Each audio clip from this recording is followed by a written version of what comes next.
বিশ্ব ক্রিকেটে এই মুহূর্তে সবচেয়ে আলোচিত ক্রিকেটারের নাম বাংলাদেশ দলের বিস্ময়বালক মুস্তাফিজুর রহমান। তার কাটারের প্রেমে কতজনই না মুগ্ধ হয়েছেন। খোদ প্রধানমন্ত্রী শেখ হাসিনা তাকে জাতীয় বীর বলেও আখ্যা দিয়েছেন।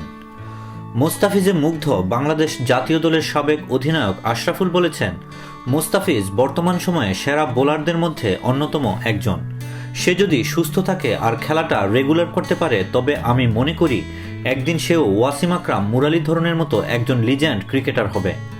সম্প্রতি এক সাক্ষাৎকারে তিনি একথা বলেন। আশরাফুল আরও বলেন, মুস্তাফিজ এখন একটা ব্র্যান্ড, সত্যি সে অসাধারণ। সাকিব ছিল গত ৫-৬ বছর ধরে একটা ব্র্যান্ড, এখনও আছে, সে এখনও নাম্বার 1 ক্রিকেটার। মুস্তাফিজও সাকিবের মতোই একটা ব্র্যান্ড। আল্লাহ মুস্তাফিজকে অসাধারণ প্রতিভা দিয়েছেন। সে যে কোনো পরিস্থিতিতে নিজেকে মানিয়ে নিতে পারে, নার্ভাসনেসটা কম থাকে, সবসময় কুল থাকে, তাই সে অনেক ভালো কিছু করতে পারবে বলে মন্তব্য করেছেন সাবেক এই অধিনায়ক।